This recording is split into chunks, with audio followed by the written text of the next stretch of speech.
Assalamualaikum warahmatullahi wabarakatuh.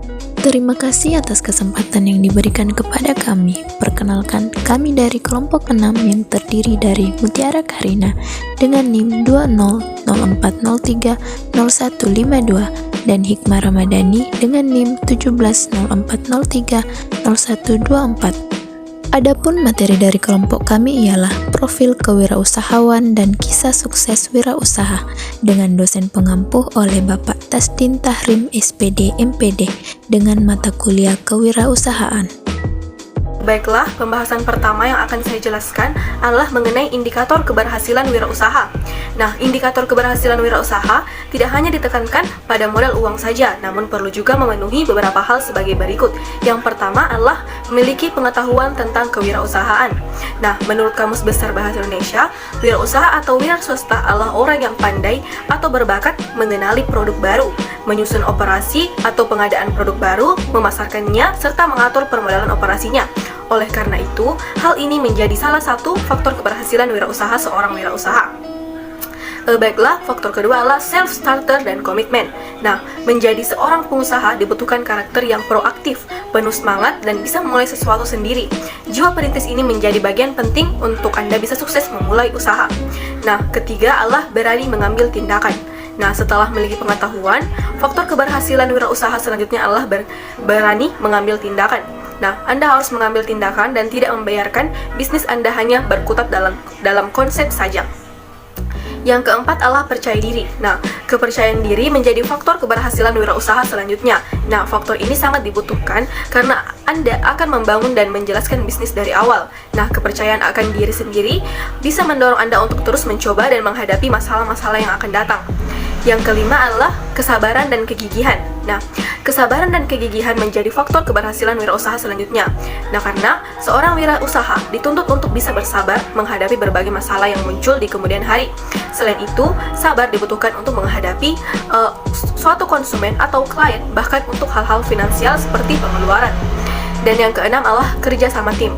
Nah, faktor keberhasilan wirausaha tidak hanya ditentukan oleh sang pemilik saja, tetapi juga oleh seluruh pihak yang terlibat dalam bisnis tersebut, termasuk diantaranya karyawan hingga rekan bisnis.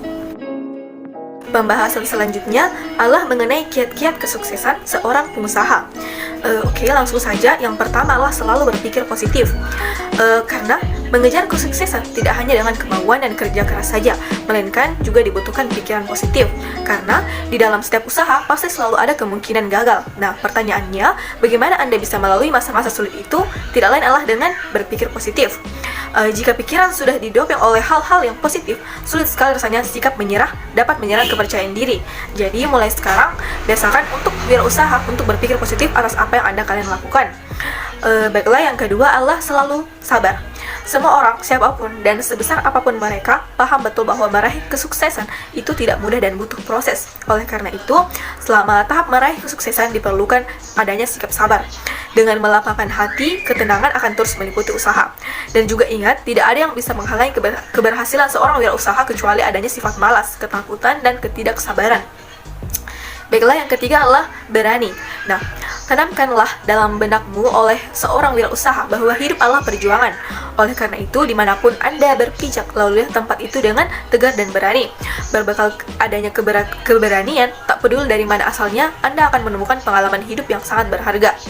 Baiklah, yang keempat, terus mencari peluang. Nah, seseorang yang benar-benar bermental maju pasti tidak pernah lelah mencari peluang baru untuk berkembang. Kita tak akan pernah tahu kapan dan di mana saat yang tepat untuk meraih kesuksesan jika mereka tidak pernah mencoba hal-hal yang baru.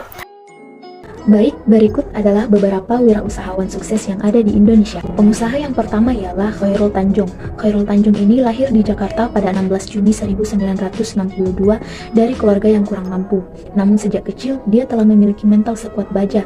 Terbukti, pada saat kuliah, ia masuk di Fakultas Kedokteran Gigi Universitas Indonesia. Setelah lulus kuliah, Khairul Tanjung mendirikan bisnis ekspor sepatu anak yang bernama PT Pariarti Sindutama bersama dengan temannya. Namun tidak berselang lama, Khairul Tanjung kemudian keluar dan mendirikan bisnisnya sendiri bernama Para Group. Para Group ini berkembang sangat pesat. Berkembang pesatnya Paragroup. Bersama Paragroup, Khairul Tanjung mengakuisisi Bank Karman yang diubah namanya sekarang menjadi Bank Mega. Ia juga mendirikan Trans TV dan mengubah nama perusahaannya menjadi CT Corp. CT Corp terus memperluas konglomerasinya ke berbagai sektor seperti sektor properti, keuangan, dan juga energi. Dengan ekspansi bisnis di bidang yang beragam, kekayaan Khairul Tanjung terus meningkat hingga masuk ke daftar 10 orang terkaya yang ada di Indonesia pada tahun 2017. Yang kedua adalah Haji Ahmad Sahroni SE/MIKOM. Haji Ahmad Sahroni SE/MIKOM adalah seorang pengusaha dan politisi Indonesia dari Partai Nasdem.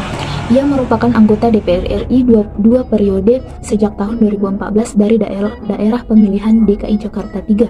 Saat ini ia menjabat sebagai Wakil Ketua Komisi 3 DPR RI periode 2019 sampai 2024. Dibesarkan sang ibu seorang diri, ia sendiri membantu ibunya berjualan nasi Padang di kawasan Tanjung Priok, Jakarta. Kondisi ekonomi yang pas-pasan membuatnya terbiasa berkecimpung di berbagai pekerjaan sejak kecil. Untuk membiayai sekolahnya dan membantu keluarga, ia pernah menjadi ojek payung, tukang semir sepatu, dan pedagang es. Setelah lulus SMA, Ahmad Sahroni bekerja sebagai guru kasar, kemudian menjadi sopir tembak di PT Millennium Inti Sentosa. Karena tidak puas, ia bekerja sebagai tukang cuci piring di kapal pesiar Century dan berkeliling dunia. Namun setelah beberapa bulan, ia kembali ke Indonesia dan bekerja sebagai pelayan restoran. Tidak lama kemudian, Ahmad Sahroni kembali ke PT Millennium Inti Sentosa sebagai supir bos. Kali ini, ketekunannya membuat ia diangkat menjadi pegawai tetap. Ia pun belajar cara menjalankan usaha. Semangat kerjanya membuat ia mencapai posisi direktur perusahaan. Setelah itu, Ahmad Sahroni mendirikan perusahaannya sendiri di bidang rental kapal. Selama menjalankan bisnisnya sendiri, ia pernah ditipu dan terlilit utang, sehingga hampir bangkrut. Namun kemudian kegigihan Ahmad Sahroni membawanya sukses bersama PT Eka Samudra 5. Ia lalu mendirikan PT Rwanda Satya Abadi yang bergelut di sektor suplai BBM kapal. Kemudian yang terakhir ialah Susi Pujiastuti. Susi Pujiastuti lahir di Pangandaran, Banten tanggal 15 Januari 1965. Susi Pujiastuti mengawali karirnya dengan menjadi pengepul ikan pada tahun 1983. Modal didapat dari hasil penjualan perhiasan pribadinya. Lama-kelamaan, bisnisnya semakin berkembang.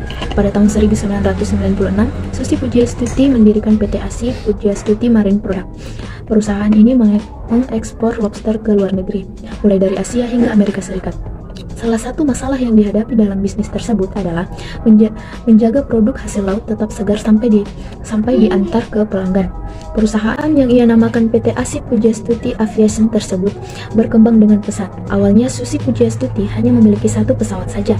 Sekarang ia memiliki armada yang terdiri dari puluhan pesawat. Pada awalnya pesawat hanya digunakan untuk mengangkut hasil laut saja, namun sekarang juga digunakan untuk mengangkut penumpang. Kesuksesan dan keuletan Susi Pujiastuti dalam mengelola hasil laut tidak hanya berbuah kekayaan, ia juga sempat dipilih Presiden Joko Widodo untuk mengisi jabatan Menteri Perikanan dan Kelautan. Karena telah menonton video dari kami ucapkan terima kasih dan wassalamualaikum warahmatullahi wabarakatuh.